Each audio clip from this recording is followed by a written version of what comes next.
Bueno, muy buenas tardes. Muchísimas gracias, Mariam, por tu excelente ponencia, que ha sido sumamente enriquecedora. La verdad es que siempre es un placer escucharte y ver ese deseo siempre de colaborar con instituciones españolas buscando el diálogo cultural.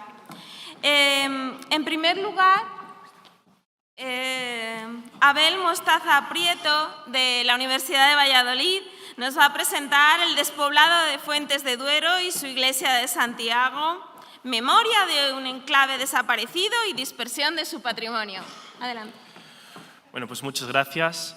Muchas gracias a los organizadores de esta serie de ponencias.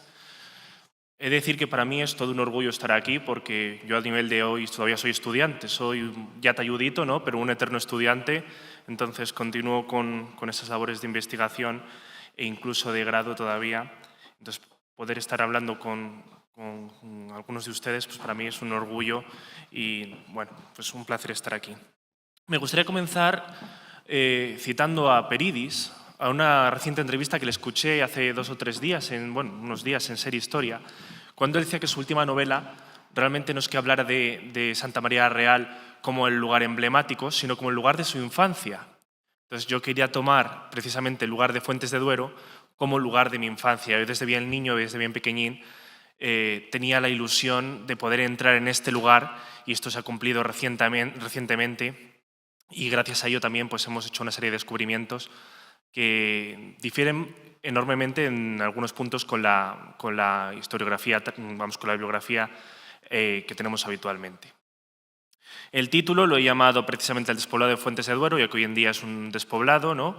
Y en concreto voy a hablar del caso de la iglesia de Santiago, que es una de esas pocas, comparado con otras provincias, ¿no? Iglesias de ese románico tardío, de ese románico de finales del siglo XII, de la provincia vallisoletana. Bueno, en primer lugar hay que situarla donde está Fuentes de Duero. Fuentes de Duero actualmente pertenece a La Cistérniga, al municipio de La Cistérniga, y estaría situado entre Tudela, Herrera, Valladolid y el propio pueblo de La Cistérniga. Como digo, es actualmente de La Cistérniga, lo reclamo desde aquí porque siempre tenemos este debate con los de Tudela, pues no, Fuentes pertenece a La Cistérniga. Entonces hay que decirlo.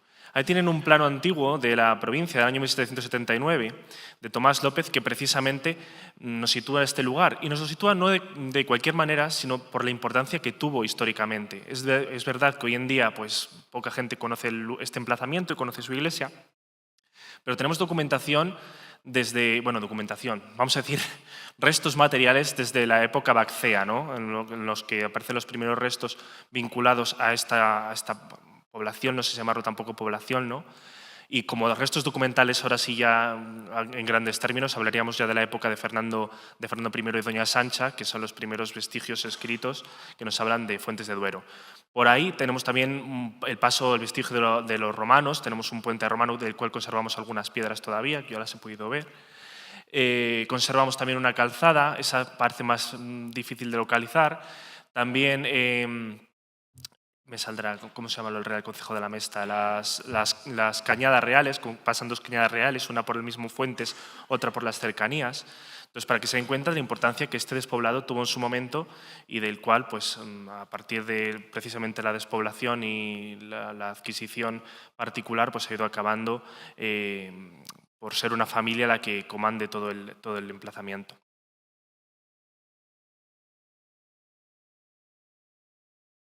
En la iglesia, por cuestión de tiempo, y como más nos han dicho que apremiemos un poco, me voy a centrar más bien poco y bueno, remitirles a, no sé, a la enciclopedia de Santa María la Real del Románico que tiene la entrada, al catálogo monumental de la ciudad de Valladolid, que también tiene una entrada hablando de Fuentes y hablando de la iglesia.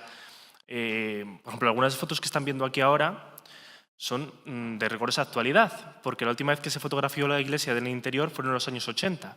Entonces, para que vean cómo está la iglesia en el estado actual, que aunque deteriorada, está bastante bien conservada gracias precisamente a esta familia. Como ven, por ejemplo, le han puesto un tejado de madera que se intuye ahí, que ha preservado bastante bien la iglesia.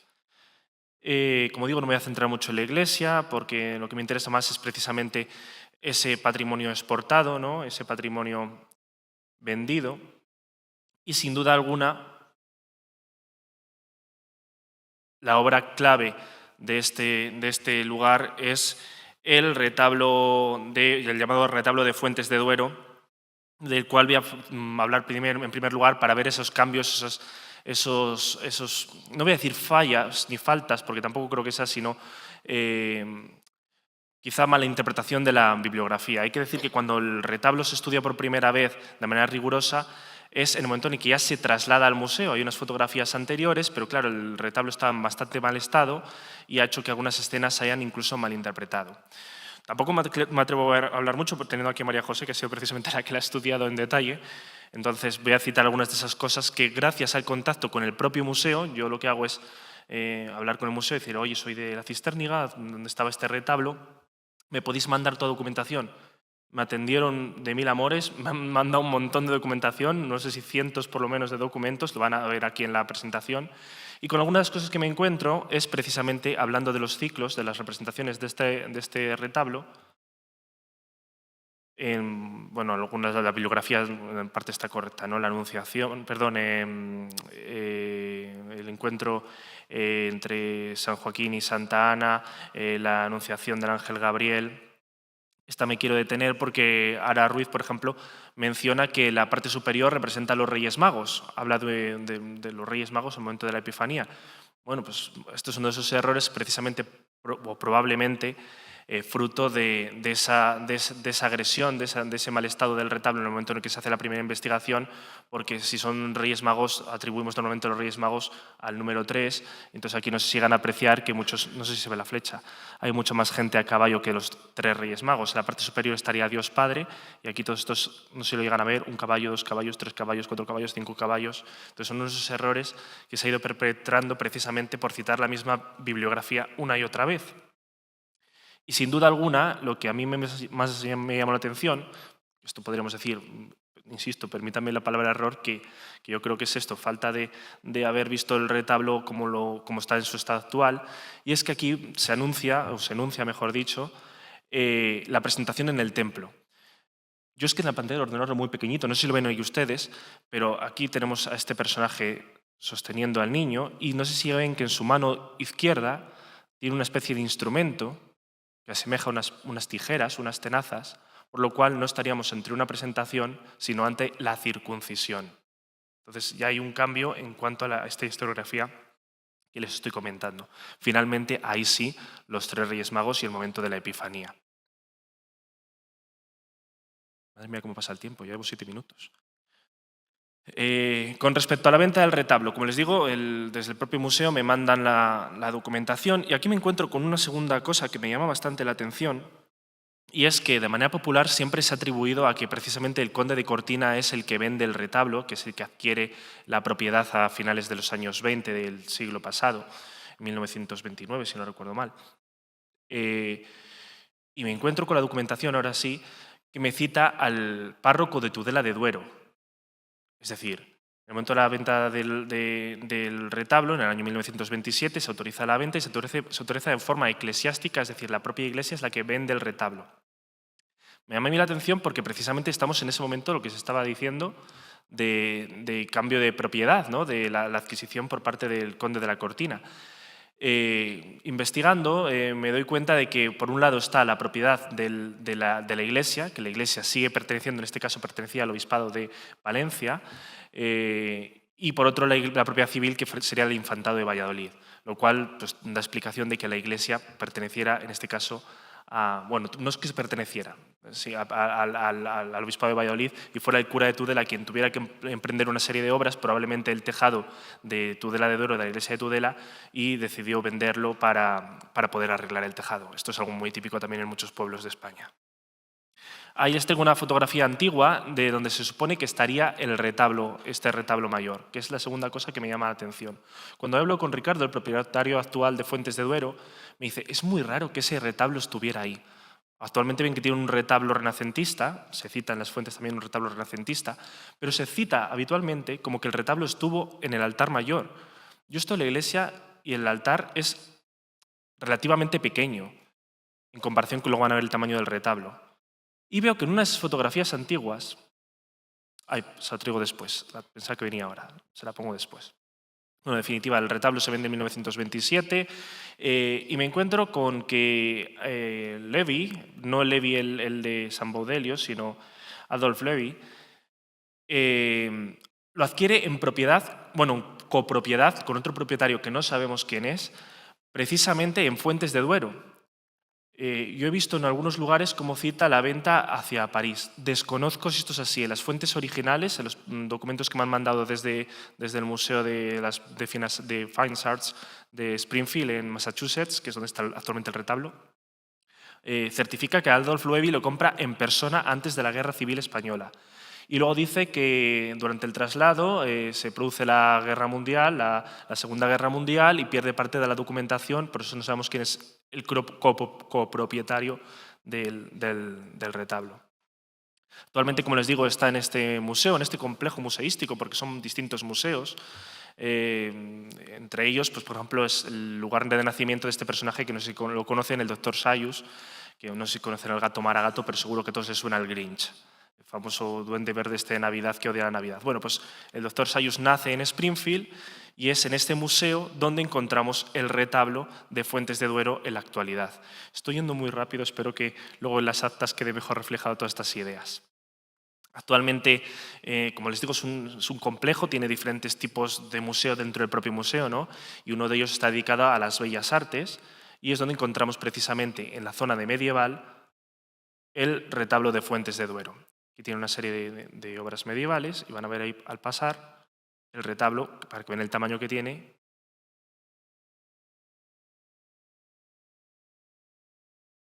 Y ahora sí, esta imagen que está hecha con inteligencia artificial, perdónenla, o sea, bueno, son cosas que tiene la IA, no hace justicia real, pero bueno, nos permite entender un poco cómo sería el retablo si es que fuera el retablo en el altar mayor. Pero ya les digo que yo discrepo de esto, primero por lo que me dice el dueño de la finca y segundo porque me encuentro con esta fotografía, en la que no sé si llegan a apreciar. ¿Se ve la flecha en la pantalla? No.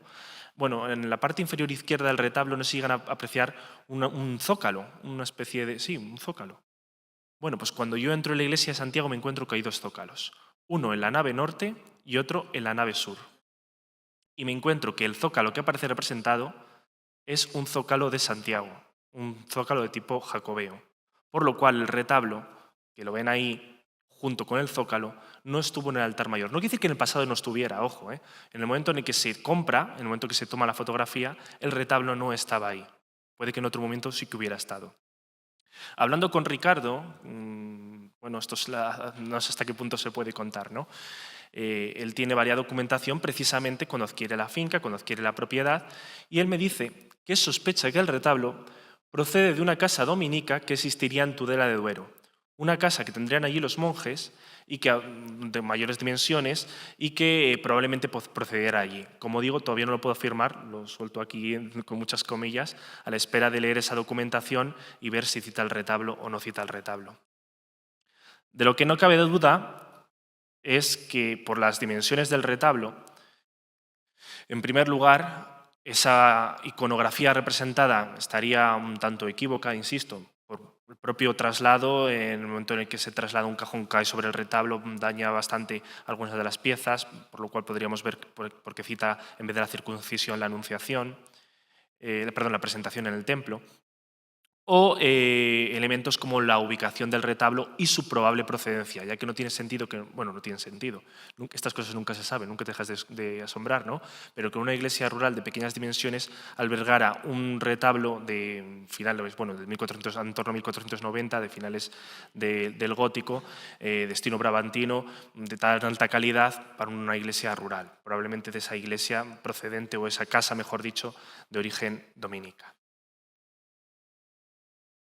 No me gustaría terminar sin agradecer precisamente a Chris Ludwig, que ha sido el Curator of Art del museo, que es el que me ha facilitado toda esta documentación y el que incluso me ha mandado algunas imágenes del retablo.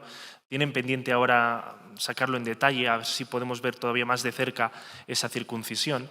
Y también a Ricardo Fernández Gallo, propietario de la finca, que sin él pues, no se hubiera cumplido ese sueño de la infancia de poder entrar a Fuentes de Duero y ver todo el interior y ver todo lo que albergaba, incluidos estos famosos canecillos, en fin. Y si no hay nada más, pues un placer haber compartido este tiempo con ustedes. Creo que sí que me he ceñido al tiempo, no lo sé. Y nada, muchas gracias.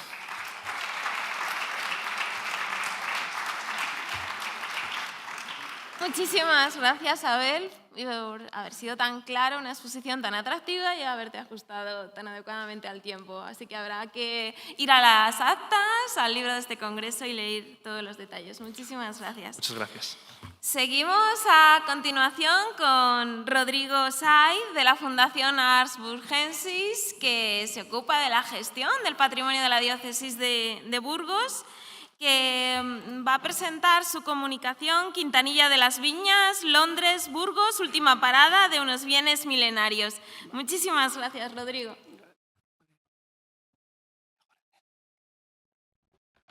Bueno, pues muchas gracias, profesora María José. Cuando queden 3 minutos, si no me he comportado, me sacas una bandera roja o lo que sea. Bueno, lo primero voy a comenzar por los agradecimientos, porque me encuentro muy feliz de volver a mi casa. Yo hice Derecho en Burgos y antes era el aula magna de la Facultad de Derecho, ahora ascendido a Paraninfo. Y quiero además rendir un tributo emocionado pues, a don Andrés Villar Pérez, que fue amigo mentor y fue de los primeros decanos de la Facultad de Derecho, un predecesor de don Santiago Bello Paredes, que nos acompañó también, que también ha sido decano. Y a nivel institucional, pues... Y también muy contento porque, insistimos, estamos en nuestra casa.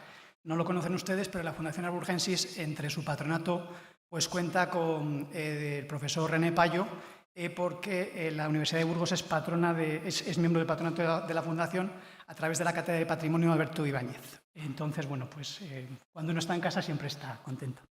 Y, por supuesto, pues, el agradecimiento mayor a todos los organizadores de este magnífico congreso y muy especialmente a doña Cristina Borreguero, que se ha aportado también y ha dado tantas facilidades para poder hacer esta comunicación. Era un poco complejo el decir, bueno, ¿qué cuento yo? Claro, entre tanto erudito. Yo es que soy más de ir al fútbol e insultar al árbitro, pero no desesperen ustedes que me estoy, con tanto erudición, pues me estoy corrigiendo. Se me ocurrió hablar de la propiedad y más de la propiedad de los bienes de la Iglesia, porque realmente, bueno, a ustedes igual sí que les suena el problema de las inmatriculaciones. Bueno, pues yo creo que es importante aclarar la propiedad y a partir de aclarar la propiedad nos va a dar unos derechos y unas obligaciones y a partir de ahí vamos a llegar a la gestión, que es donde les quiero llevar al final de la ponencia. Ya les aviso que si se me echa el tiempo encima, porque realmente es una ponencia muy larga, pues a través de la página de la Fundación, www.arsburgensis.com, pueden ustedes ver los proyectos que estamos desarrollando, ¿no? Bueno, y también lo que les voy a contar, pues como las buenas películas de Hollywood, digamos que es una historia que está absolutamente basada en hechos reales. Bueno, la estructura de la comunicación tiene 17 puntos, pues en los que tengo que pasar pues, muy sintéticamente la mayoría de ellos para centrarme fundamentalmente en el séptimo, que es el que más puede interesar a los efectos de valorar por qué determinó en la Audiencia Provincial de Burgos que la ermita de Quintanilla de las Viñas pues, es propiedad de la Iglesia Católica y no del Estado, ¿no? En cuanto a la ubicación geográfica, bueno, pues como digo ahora voy a ir telegráficamente. Creo que la ermita la conocemos todos, está en una localidad que se llama Quintanilla de las Viñas, a 35 kilómetros al sureste de la provincia de Burgos. Tiene censados 20 habitantes y me imagino que en invierno no vive nadie. Además, si observan ustedes en la fotografía, la puerta no da hacia la localidad, la puerta da hacia lo que queda del castillo de Lara, con lo cual, pues lo que les voy a contar, digamos que incluso favoreció pues el robo de las tallas. La importancia histórica cultural del bien, pues también muy telegráficamente, es declarada Monumento Nacional el 29 de noviembre de 1929. En las actas de la comunicación sale todo tipo de referencias. El promotor, digamos que es Luciano Huidobro, que era presbítero, pero era un gran erudito en la época, y digamos que lo que más me llamó la atención de esta declaración de Monumento Nacional, que establece que tiene en su interior la imagen de Cristo más antigua de las que existe en España. O sea que creo que eso ya es, pues, por mucho que decir. Las protagonistas de esta ponencia son estas dos hermosas tallas de piedra caliza, sillares. Representan a los evangelistas, uno se cree a ciencia cierta que es San Juan y el otro está por ver. Bueno, pues estas tallas, una ciaga noche de julio del año 2004, posiblemente entre el 20 y el 21, desaparecen, la roban. la roban y este es un hecho importante y quédense con, con esta cuestión, pues el párroco denuncia el robo. La denuncia del robo, bueno, pues hubo pesquisas, pero no se supo de dónde apareció. La Junta de Castilla y León, con competencias en la materia, pues lo que hizo, y sí que podemos decir que muy sabiamente, es trasladar otras tallas mayores que había al Museo de Burgos. Claro, este traslado pues ya surgió la primera fricción y polémica con la que se consideraba la propietaria del inmueble, que era la Iglesia Católica. Le preguntó a la Junta, oye, ¿y por qué trasladas tú estas tallas? ¿Con qué permiso? ¿No? Entonces, la Junta, de una manera verbal, porque nunca se llegó a acreditar documentalmente, pues decía que cuestionaba la propiedad eclesial de la Iglesia y sostenía que era del Ministerio de Educación y Cultura. Bueno, vale. Pues aquí ya entramos en el proceloso campo de la inmatriculación, de la cual ustedes habrán oído mucho hablar. Antes de hablar de lo que es la inmatriculación, que es el primer acceso al registro de la propiedad, les he mencionado en la comunicación el decreto desamortizador de la Gaceta de Madrid de 31 de julio de 1857, que a lo que esta comunicación importa, pues es que en su artículo 4 dice que los edificios de la Iglesia, catedrales, parroquias continuarán aplicando a sus actuales destinos, es decir, no fueron desamortizados. Bueno, vale. Total, que nos encontramos con que la Junta de Castilla y León se ha llevado las tallas, la Iglesia Católica dice por qué se las lleva y la Junta le contesta que porque entiende que es del Ministerio de Cultura. Perfecto. Bueno, inmatriculación. Mucha polémica, no daría para un congreso entero, pero bueno, muy sintéticamente. El sistema registral español es un sistema declarativo de derecho, no constitutivo, es decir, el derecho de propiedad existe al margen de lo que diga el registro. Primera cuestión. Luego, bueno, pues ya saben ustedes, el registro se crea en los años 1860 del siglo XIX, para el 1946, pues la gente no se fiaba mucho y no había habido muchos accesos al registro de la propiedad. Bueno, se articula un procedimiento del artículo 206 de la Ley Hipotecaria que con una certificación del jefe administrativo se permitía inscribir y matricular el bien que se tratase. Y eso la Iglesia Católica lo ha utilizado. ¿Por qué lo ha utilizado? Por dos motivos fundamentales. Porque hay una normativa canónica interna que establece que los gestores de bienes de la Iglesia pues tienen que proteger los bienes eclesiásticos de la mejor manera civilmente válida, con lo cual pues la inmatriculación que ni pintado, y luego porque lógicamente tener un edificio inscrito me da las ventajas del artículo 38 de la Ley Hipotecaria. Bueno, no quería pasar por alto, porque esto es muy importante, una sentencia del Tribunal de Estrasburgo, la sentencia de Ucieza, la demanda que fue del año 2014, que condena al Reino de España por las inmatriculaciones, en el sentido de que pueden ir contra el derecho de propiedad y, en el caso concreto, porque impidían el acceso a la casación porque el litigio en cuestión no tenía interés casacional por razón de cuantía. Pero digamos que el Reino de España, a ese recurso, lo que dijo es que la inmatriculación del artículo 206 de la hipotecaria tenía su justificación en las dificultades que presentaba la inscripción de los bienes procedentes de la desamortización, dado los obstáculos existentes para reconstruir el origen de enormes patrimonios poseídos de tiempo inmemorial y carentes de títulos escritos acreditativos del dominio. Esto es lo fundamental. A falta de un título acreditativo de dominio, se podía inmatricular por el artículo 206.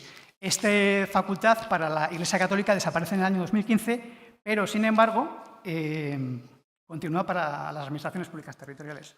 Bueno, entramos en la parte más importante de la ponencia, que básicamente es la relacionada con, bueno, como digo, se reclaman el punto 6, la reclamación constante de las tallas, es decir, nuestro delegado de patrimonio al responsable de la Junta, con el cual comparto pues apellido y amor por el patrimonio, le decía que eran del Estado y que por lo tanto no iban a reintegrar esas tallas. Bueno, y entonces entramos en los litigios sobre la propiedad de la ermita de Quintanilla de las Viñas. Hay una sentencia de primera instancia absolutamente estimatoria de todos los pedimientos que hizo la Archidiócesis de Burgos en su momento, es decir, reconoce la titularidad de la ermita para la Iglesia Católica, de las tallas también para la Iglesia Católica, obliga a reintegrar a la Iglesia Católica y condena en costas. Esto es muy importante porque en la apelación esto se modifica. Bueno, como digo, la Audiencia Provincial de Burgos, cuando entra a conocer este asunto, divide en 3 segmentos de tiempo la valoración de las pruebas que hicimos cada parte. Valora, por un lado, lo que ocurrió de 1850 a 1927, Básicamente, el planteamiento del Estado era que la Iglesia había abandonado la ermita. Claro, el abandono no es lo mismo abandono en sentido vulgar que abandono en sentido jurídico del 460 del Código Civil. Es decir, el abandono en sentido vulgar es una desatención, una falta de medios, efectivamente era así. Pero el abandono en sentido jurídico, aparte de la desatención, es un ánimo de no tener la cosa por propia, cosa que no ocurrió. Esto ya desde 1927 se prueba. ¿Por qué? Porque cuando Luciano Huidobro, al que mencionamos en la Declaración de Bien Cultural del 1929, hace una investigación y pide permiso al párroco de Quintanilla de las Viñas para investigar, y a su vez el párroco le pide permiso al obispo. El arzobispo no solamente da permiso para que se investigue la ermita de Quintanilla de las Viñas, sino que a su vez le dice, oye, debe haber también una talla de corte románico visigótico en algún pajar de esa localidad, quédate con ella porque también pertenece a la ermita. Bueno. Hay un segundo segmento, digamos, de valoración de prueba de la audiencia, que es desde el 1927 hasta los años 80. El Estado lo que sostuvo es que ellos, y es verdad, hicieron obras en el año 1941, en el año 1959, en el año 1971, en el año 1978. Y también el Estado dice que no hay un artículo en el cual establece que no tienen por qué intervenir en un bien que no es suyo. Es decir, que si ellos han hecho obras es porque la ermita es suya. Esto se rebate fácilmente con el artículo 36 de la Ley de Patrimonio Histórico Español, que dice que el Estado puede intervenir en bienes que no sean suyos. Bueno, también en este segmento de tiempo es muy interesante un decreto de expropiación del año 1972. El Estado expropia las fincas colindantes a la ermita y en el decreto de expropiación se llega a decir que se puede llegar a expropiar el propio monumento. Luego, si se puede llegar a expropiar el propio monumento en el año 72, es que el monumento no era del Estado. Bueno, finalmente, en el tercer apartado de estudio documental es lo que va de los años 80 hasta la actualidad. Hay una misiva del embajador de Japón que pide investigar ciertos monumentos histórico-artísticos de España y el director general de Bellas Artes le dice que adelante, pero que lo normal es que tenga que también contactar con los obispados de archidiócesis respectivas. Y al de Burgos le pide permiso para investigar la ermita. La incorporación de la ermita a la Guía Diocesana de 1986 no tiene mayor trascendencia. Hay una exposición en 1976 de la cual la archidiócesis pide el préstamo de un pie de altar que había salido de la ermita y comunica que va a trasladar otras tallas, con lo cual hay un régimen jurídico distinto, es decir, se está reconociendo que hay un pie de altar que está perfectamente, el dominio pertenece al Estado, pero hay otros que se solicita, digamos, solamente la autorización de traslado. Eso también es importante. Bueno, una exposición de las áreas del hombre, como digo, pues a partir del robo de las tallas y desde el año 2004 hasta el 2017, que se entabla la demanda a distancia, las reclamaciones son continuas y constantes, desatendidas siempre por la Junta de Castilla y León, amparándose en que la propiedad era del Estado. Bueno, y así pues nos encontramos, finalmente, bueno, pues argumenta, bueno, sí, la inscripción registral, lo primero que hemos hablado de la inmatriculación, pues efectivamente una inmatriculación va primero con un certificado catastral y luego el certificado del jefe administrativo respectivo, en este caso el señor arzobispo.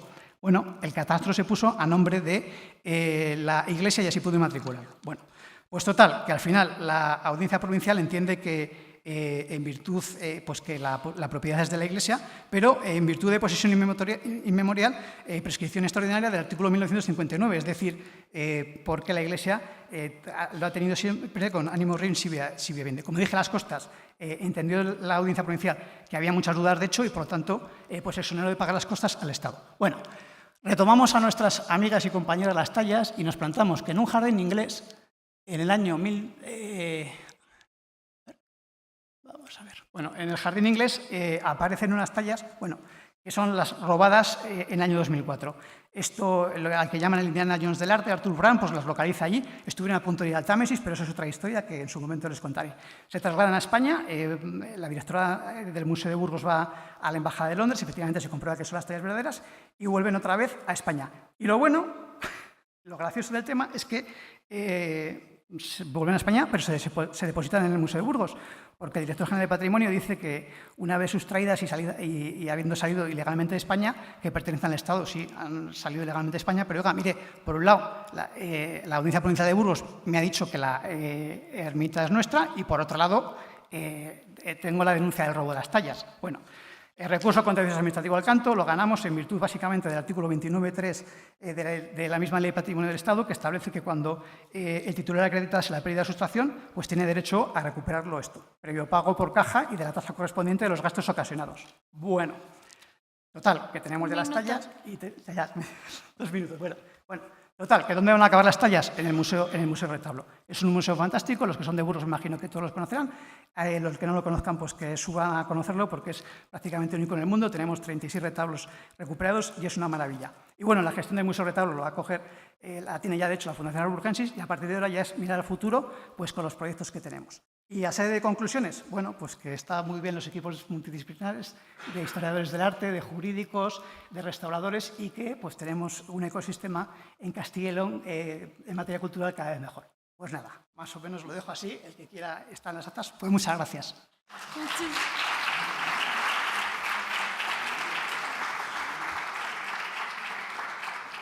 Muchísimas gracias, Rodrigo. Gracias.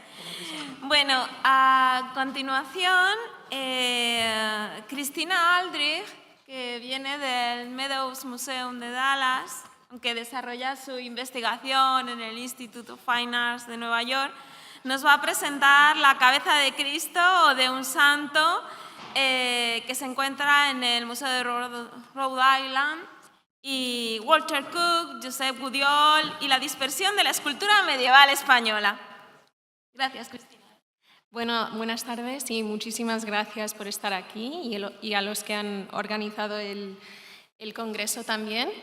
El caso que presento hoy es uno de los estudios puntuales que integran un proyecto colectivo más amplio sobre Walter Cook y sus redes internacionales. Este trabajo se desarrolla en colaboración con María José Martínez Ruiz, cuya investigación ha sido fundamental, así como mis coautoras y colaboradoras Inmaculada Socias Badet y Alicia Brosa Lajoz desde Barcelona.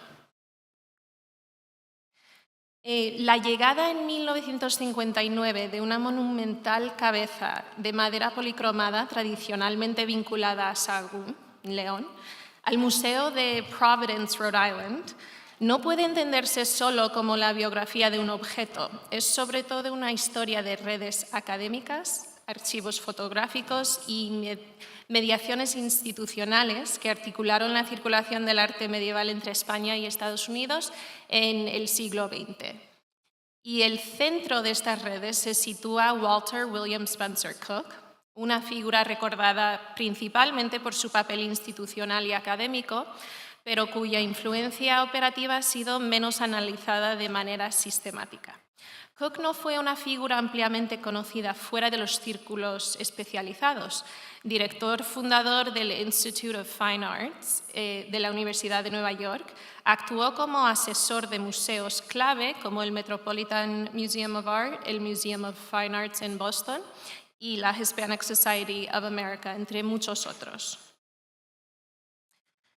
Conviene situar también brevemente a Josep Gudiol Ricart, figura que creo para este público necesita poca presentación, historiador del arte, arquitecto, fotógrafo y restaurador, que también tenía una colección privada muy importante.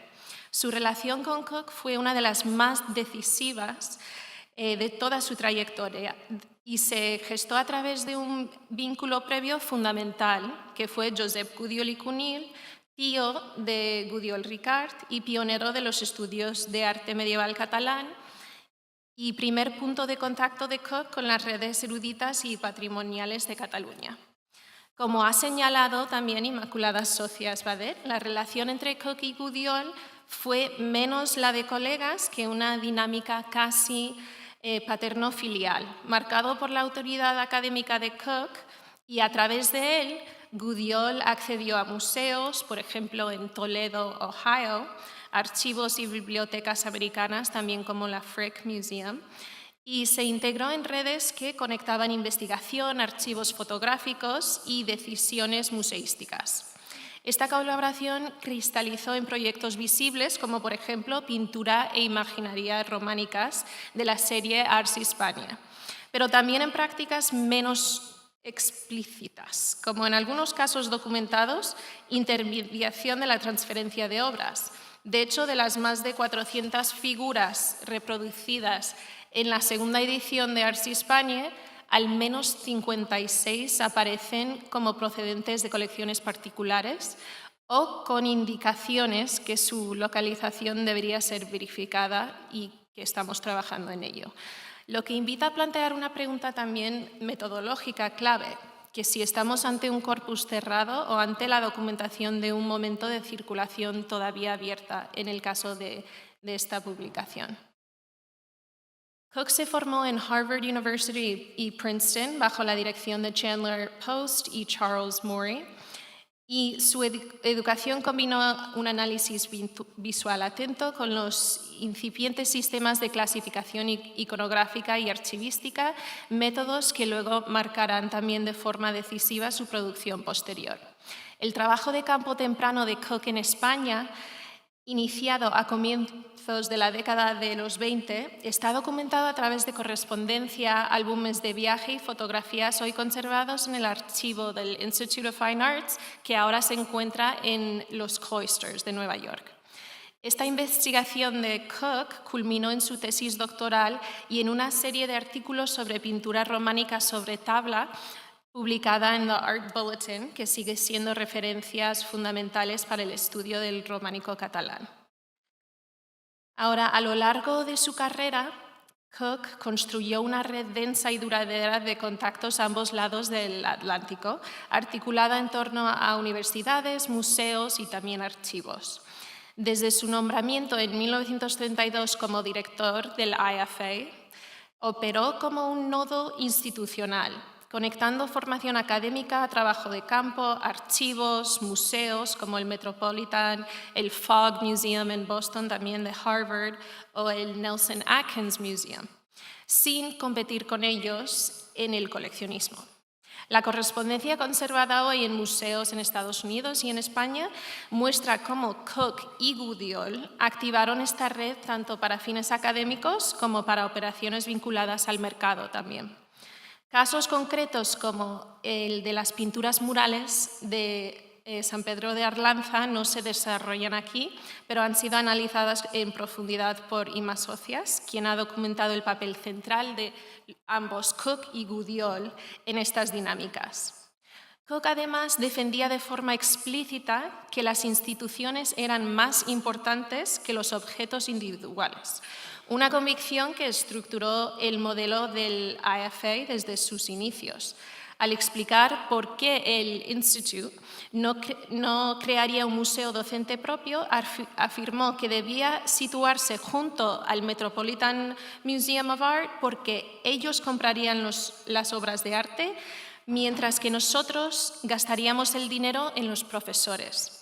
Y en la década de 1930, Cook invitó a académicos europeos desplazados que huían del fascismo, contribuyendo a llevar a Estados Unidos a figuras como Erwin Panofsky, Walter Friedlander, entre muchos otros, y describió el Institute como un refugio académico capaz de ofrecer espacio intelectual y una estructura sólida desde la cual reconstruir carreras y disciplinas. Aquí tenemos muy brevemente un ejemplo en 1930, cuando Cook puso en contacto a Paul J. Sachs de Harvard, figura clave del Fogg Museum, y uno de los grandes arquitectos de la formación de estudios de museos en Estados Unidos, con Gudiol.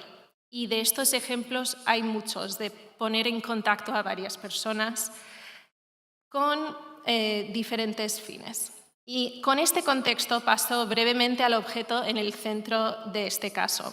Una cabeza monumental de madera policromada, hoy en el RISD Museum, Rhode Island School of Design de Providence, y datada cerca de 1220-40.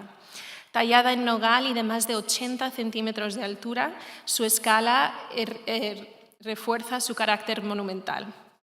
Y en el momento de su adquisición, la pieza se describía como procedente de una colección privada en Suiza, mientras que su historia anterior quedaba condensada a una sola referencia, que era Sagú.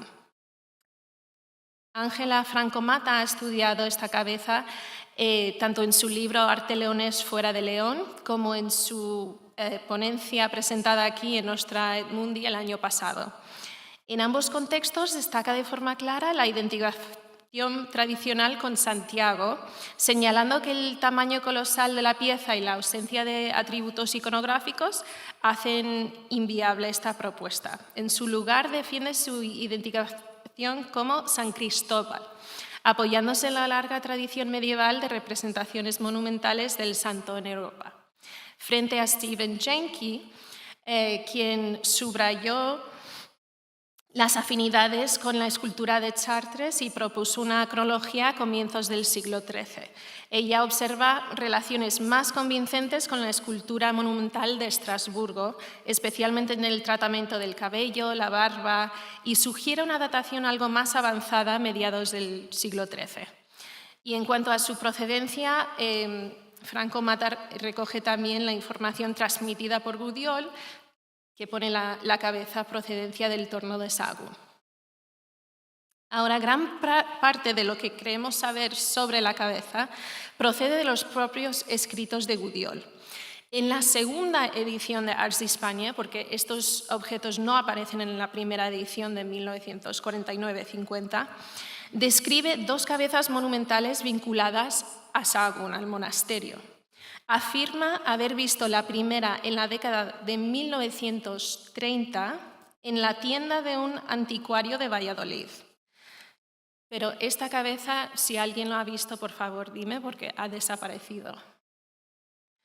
Y la segunda, la que hablamos hoy, de mayores dimensiones, la conocía únicamente a través de una fotografía conservada en el archivo de Alejandro Ferrand, identificada como procedente de Sahagún. Aquí podemos ver las fotografías de Ferrand y de Gudiol. La imagen de Ferrand sitúa la cabeza en un entorno arquitectónico identificable, probablemente Sahagún, como sugiere si ven los detalles el suelo, el fondo.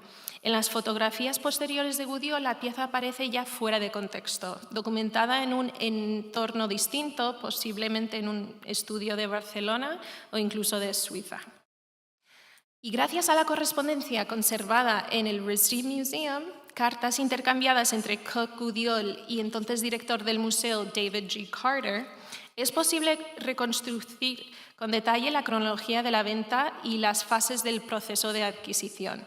En una carta fechada de octubre del 59, por ejemplo, Carter escribe que el interés aquí por esta escultura es muy grande, pero resulta imposible convencer al comité del museo de que actúe sin algún tipo de confirmación procedente de una fuente externa a quienes están implicados en la transacción, Cook y Gudiol. Entonces querían más documentación.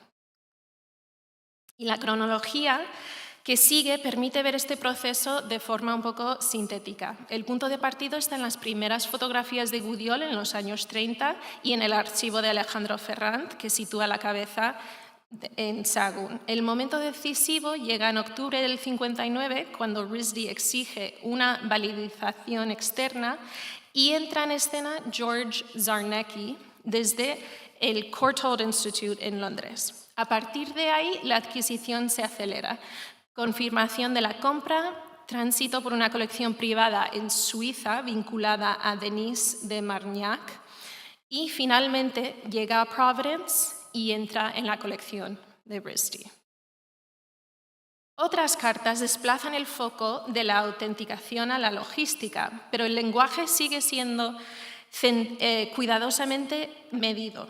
Carter insiste de manera reiterada en la necesidad de documentación, mencionando múltiples facturas de compraventa, trámites de aduana, pruebas de titularidad, y en una carta subraya que la posesión legal es indispensable, refiriéndose a una situación de esta delicadeza. Al mismo tiempo, la correspondencia de Gudiol insiste una y otra vez en la discreción.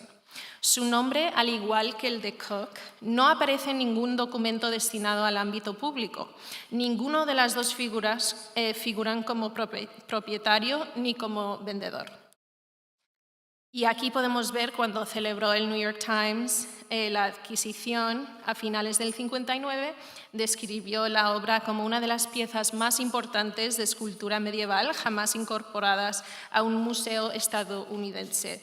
Y 100% no mencionan a Cook y Gudiol. ¿Cómo voy? Voy a saltar un poco, esto es un poco de contexto para señalar que Cook era muy activo ya para los años 50 en ser como consultor de confianza en posibles operaciones de venta. En una carta enviada desde Berlín en el 55 se le solicita orientación sobre compradores potenciales para una obra del siglo XV. Y en otra carta de Raimundo Ruiz, uno de los hermanos Ruiz, comerciantes activos en estos círculos, se le pregunta si puede mostrar una obra, que era una caja de marfil, a James Rorimer del Metropolitan Museum y en caso de que no le interese, a JP Morgan o a otro coleccionista. Entonces, el tono de la carta revela también hasta qué punto Cook era un nodo habitual y naturalizado en estas redes, alguien a quien se recurría de forma rutinaria para activar contactos. Y estos recortes de prensa española muestran también la imagen pública de Cook en las décadas finales de su carrera, celebrando como conferenciante, distinguido con reconocimientos oficiales y presentando como un amigo de España. Y bueno, para concluir, quisiera ser clara que este caso no sugiere una operación necesariamente clandestina ni mala praxis por parte de Cook o Gudiol. Lo que pone en relieve, más bien, es una estructura de mediación. La autoridad de Cook, académica, institucional y personal, compartida y reforzada por figuras como Gudiol, hizo posibles determinados desplazamientos de obras. Y este caso muestra que el papel de Cook en la configuración de la circulación de arte medieval español apenas empieza a perfilarse. El volumen colectivo actualmente en preparación sobre Cook se inscribe en este esfuerzo, no para cerrar el debate, sino para documentar cómo funcionaron estas redes y cómo moldearon tanto las colecciones como la propia disciplina. Y así lo dejo. Gracias.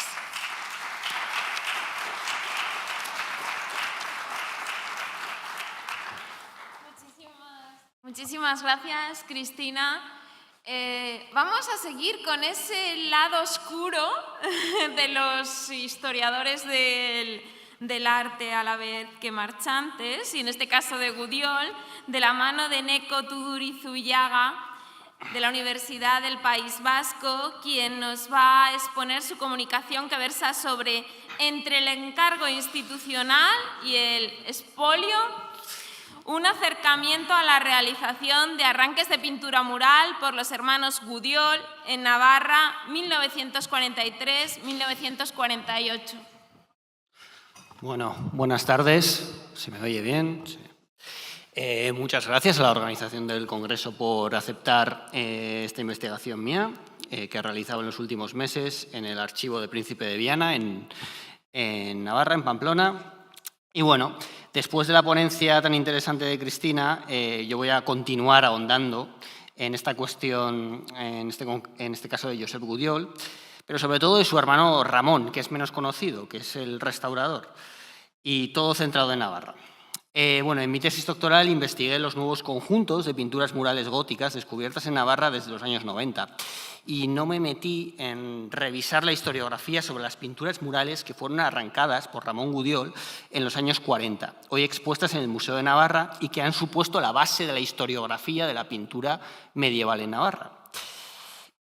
Con esta pequeña presentación espero convencerles de que esta historiografía y mucha de la escrita en el siglo XX sobre la pintura medieval hispana necesita un cuestionamiento y en algunos casos una profunda revisión. ¿Bien? Sí. Bueno, como ha comentado Cristina, ¿no? En las últimas décadas ha habido novedosos estudios críticos con la gestión del patrimonio de la pintura mural en España del siglo XX, por ejemplo, las pinturas de Arlanza.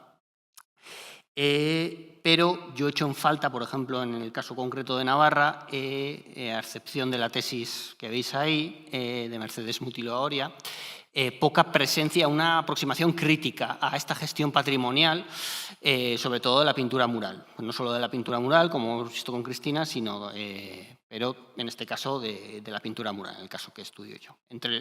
Ya veis, el primer franquismo, entre 1940 y 1960. Bueno, ¿qué voy a mencionar ahora de Josep Gudiol? Me voy a centrar más...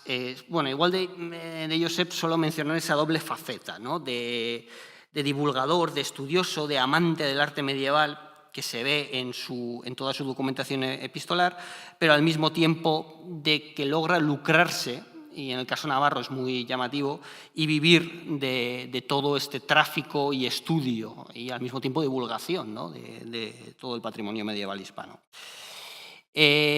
Su hermano Ramón va a ser el restaurador, el gran colaborador que va a dedicarse especializado durante todo, prácticamente desde el año 36, desde el arranque de las pinturas de Sigena, hasta el final de su vida laboral, al arranque y restauración, como veremos ahora, quizás es mejor hablar de reintegración, de pinturas murales por toda España. Y van a ser contratados tanto por instituciones, como veremos ahora, por instituciones públicas, como por agentes privados que son propietarios de diferentes iglesias con pinturas murales. Bueno, ya ven ustedes ahí que Josep Gudiol en el año 52 decía que su hermano Ramón era el único conocedor de la técnica del estrapo, que no era así, pero él desde luego lo vendía como tal. Bueno, en 1941, la recién fundada institución Príncipe de Viana para la conservación del patrimonio, bajo la protección, una institución pública, dentro de la Diputación Foral de Navarra, busca especialistas en Barcelona para el arranque de emergencia de 2 conjuntos de pinturas murales, para su conservación, como se creía en la época, que arrancar las pinturas murales, pues, en este caso en edificios en ruinas, pues, ayudaría para la preservación de sus conjuntos de pinturas murales. Después de buscar a varios especialistas, en 1942 van a dar con Ramón Gudiol y en 1943 ya finalmente Ramón Gudiol llega a Pamplona y después de firmar un contrato formal de arranque de las pinturas murales del Palacio de Óriz, entre junio y agosto va a arrancar 131 metros cuadrados de pinturas murales que van a resultar en el año siguiente en 35 lienzos totales. Es importante entender que en el arranque, en el proceso del estrapo de las pinturas murales, sobre todo con las pinturas góticas, que ahora veremos, no se conocía lo que había, porque se desencalaba y se arrancaba inmediatamente los conjuntos de pinturas murales.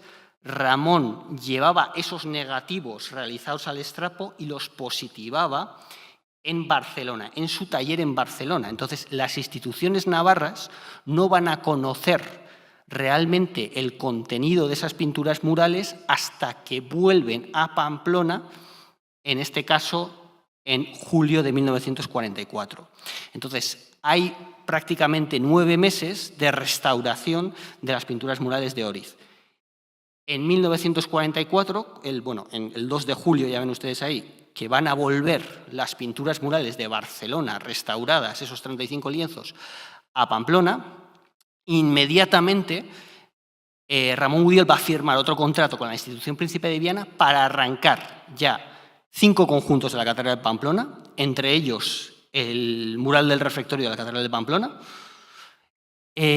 2 conjuntos de la iglesia de San Saturnino de Artajona y 2 de Santa María de Olite. Va a tardar 2 años, en este caso, con lo establecido el contrato, para positivar y restaurar esas pinturas.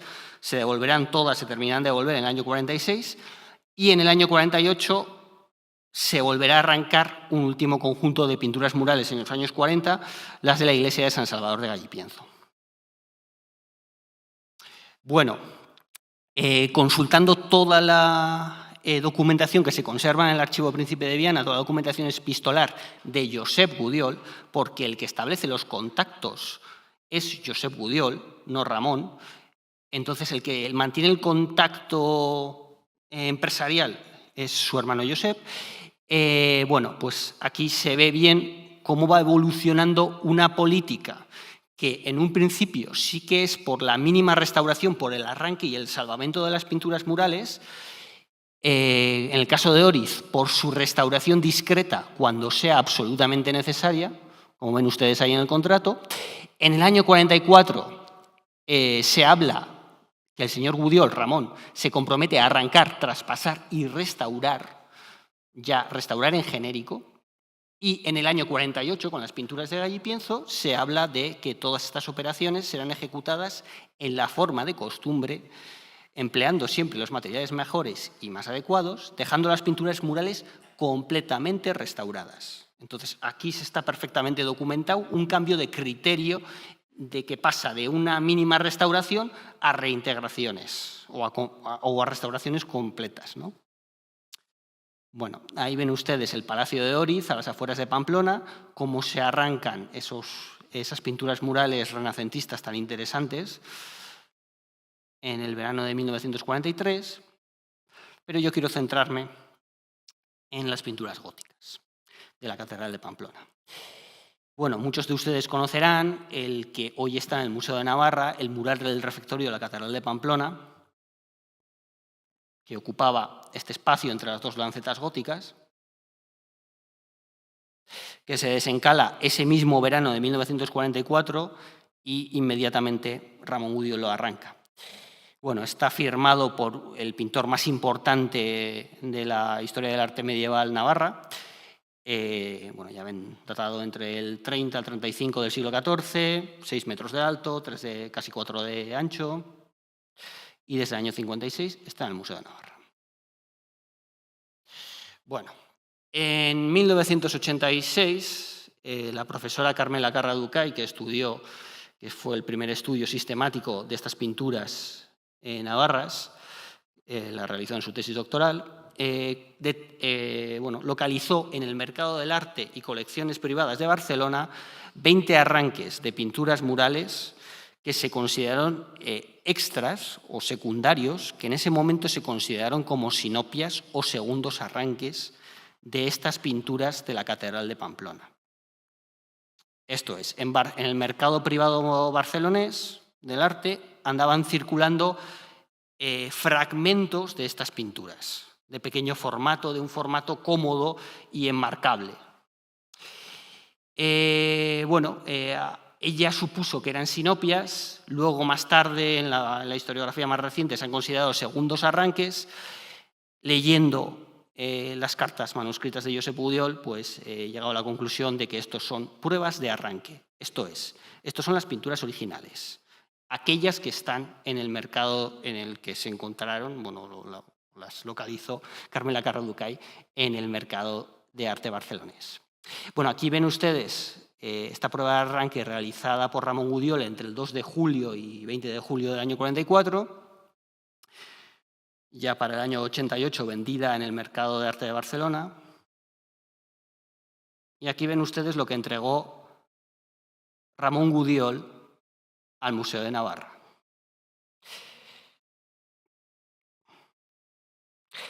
Esta escena, este fragmento de escena corresponde a la escena del Calvario, y es el momento en que María desfallece y está acompañada por las Tres Marías y San Juan. Bueno, ya ven ustedes cómo las pupilas de los ojos de San Juan, la dirección de los ojos cambia completamente, cómo María en la pintura original está completamente desfallecida. El rostro también de posiblemente lo que sea María Magdalena, pues bueno, es más redondeado. Como Ramón Gudiol cambia completamente la pintura. Como le abre los ojos a María, como le da unos rasgos mucho más femeninos en el sentido de le coloca otro canon de feminidad, ¿no?, a María Magdalena, e incluso se inventa este ojo. Estos ojos también, esta mueca la cambia por completo. Y esto es lo que está hoy en día expuesto en el Museo de Navarra, lo que Ramón Gudiol devolvió. Bueno, aquí ven ustedes el detalle de las pinturas sobre el lienzo. Ya, esto no son pinturas murales, son pinturas sobre el lienzo, devueltas por Ramón Gudiol, y pueden ver ustedes, por ejemplo, la pincelada de Ramón, ¿no?, añadida directamente sobre los restos, ¿no?, arrancados al estrapo, ¿no? Este ojo completamente reintegrado. Bueno, esta cara es extremadamente llamativa y una vez visto la comparativa y sabiendo que estos son pruebas de arranque, pues podemos afirmar que lo restaurado por Ramón Gudiol pues es de un extremo mal gusto incluso, ¿no? Ya ven ustedes, aquí el cabello se ve muy bien, cómo están metidas esas pinceladas que no son parte de la pintura original. Más detalles, esa mueca también completamente inventada.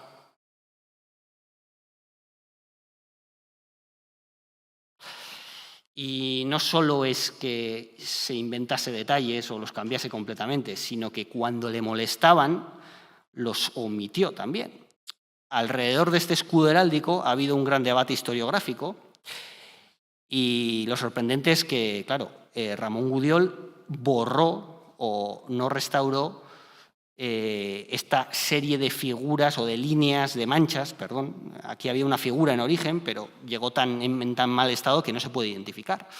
Entonces, claro, aquí ha habido un gran debate historiográfico de a qué familia de la nobleza navarra de la época representa este escudo, ¿no?, heráldico, por importantes historiadores del arte.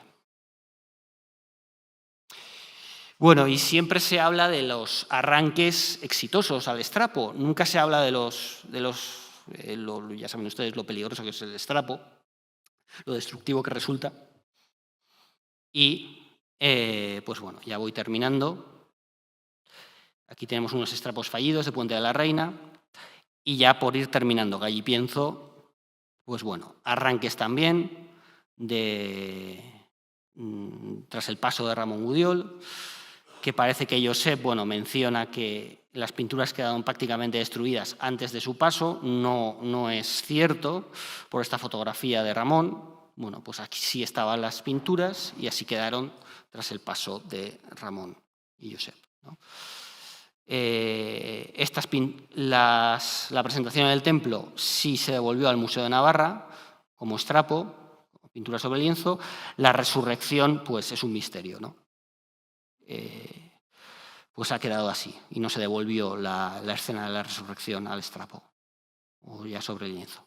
Y ya claro, aquí nos metemos porque ya saben ustedes que Ramón Gudiol restauró muchísimo más, arrancó y restauró muchísimo más, entre ellas las pinturas del cielo de Salamanca. Entonces, lo que tenemos aquí, no conozco en profundidad, no me ha dado tiempo a leer toda la bibliografía de las pinturas de Salamanca, de las pinturas de Fernando Gallego, o atribuidas, pero claro, lo que tenemos aquí de la constelación del León, de Leo, pues posiblemente sea una prueba de arranque, sea más original que las pinturas restauradas, reintegradas por Ramón. Y bueno, finalmente decir, pues por una cifra que me parece muy significativa, el año pasado, que estableció el MENAC, que el 32,5% de las pinturas sobre el lienzo del monasterio de Sigena son reintegraciones de Ramón Gudiol, y mientras reintegraba estas pinturas de Navarra, Ramón Gudiol, con el apoyo económico de esos pagos del gobierno de Navarra, se dedicó también a reintegrar y a restaurar y a pasar a positivar las pinturas, las famosas pinturas de Sigena. Y nada más.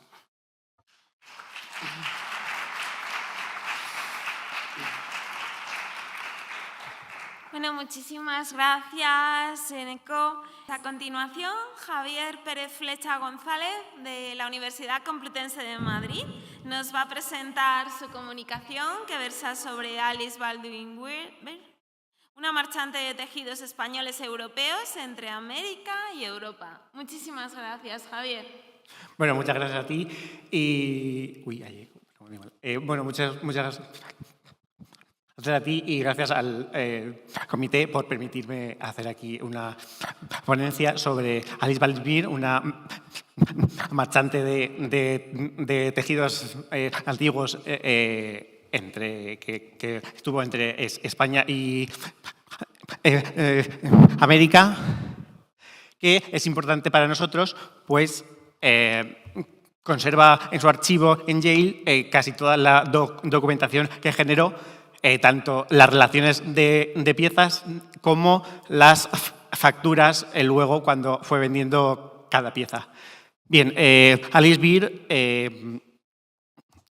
inicia su negocio en octubre de 1928 y viene a España y gracias a las facturas que se han conservado sabemos que estuvo comprando en Barcelona, en Palma de Mallorca, en Madrid o también en Sevilla, Gibraltar o en Segovia. Cuando volvió a Estados Unidos, a Nueva York, se asoció con Ruby Rosewood, una decoradora de interiores que le va a permitir vender más piezas y también con una conservadora del Metropolitan, Frances Little, con lo cual ya tiene aquí todo el tejido para poder vender. Tiene el beneplácito de los museos y de los decoradores.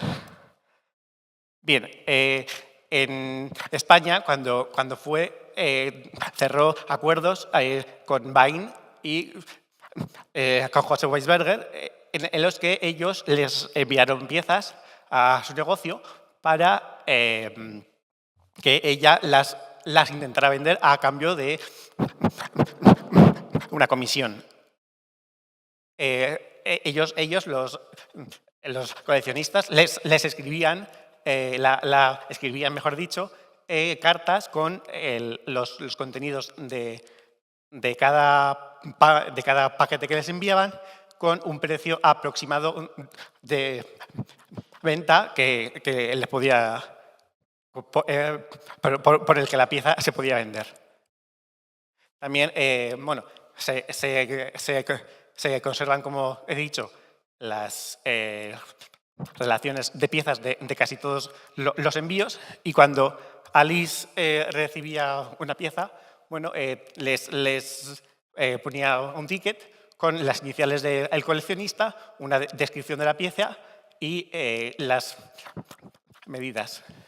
Y ese número del propio stock de Alice Beer es el que luego se ha mantenido en las facturas, con lo que se puede rastrear la pieza.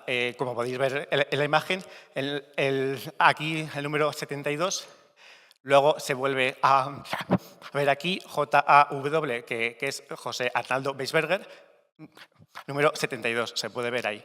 Bien, luego cuando a la hora de hacer consignaciones, ellos siempre les escribían que ella podía coger el porcentaje de ganancia que viera más oportuno. O sea, es decir, siempre era como un 10%, pero si necesitaba coger un 15 o un 20% de cada pieza, pues que lo podía hacer sin ningún problema. Os he traído toda la documentación de todos los envíos que se conservan, 10 del matrimonio Bain y 7 de José Weisberger. No me voy a detener mucho, pero en algunas ocasiones utilizaban a terceras personas o incluso se lo entregaban en mano en Nueva York en los distintos viajes que el matrimonio hacía a su ciudad. Aquí os estoy poniendo más ejemplos de la dispersión que propiciaron los Bain, y como veis se conservan las facturas del paso de las piezas por las aduanas. que más, y incluso este que es el último, que lo hace que lo hace Mildred, que llega a tener hasta 142 lotes. Pasa exactamente lo mismo con José Weisberger, que también usa a terceras personas para franquear las aduanas y así poder enviarle las piezas a Lisbier. Y bueno, están casi todos los envíos que le hacen están. Y como último punto, bueno, también se conservan las facturas de venta por lo que se conoce en la propia dispersión de estas dos grandes colecciones, en las que se pueden ver cómo Alice Beer consigue vender las piezas tanto a otros coleccionistas interesados en tejidos como a museos y también a decoradores de interiores, que es quizás lo más flagrante de todo, porque las piezas, en vez de estar en un museo o en la colección particular del coleccionista, acabaron en, bueno, quizás, acabaron de la forma que no debía ser para una pieza que tendría que estar en un museo. Ya está. Muchas gracias. Bueno, muchísimas gracias, Javier, por tu aportación tan interesante, tan vinculada a ese comercio de Weisberger y ese tráfico de tejidos del cual aún queda tanto por conocer. Sí. Muchísimas gracias.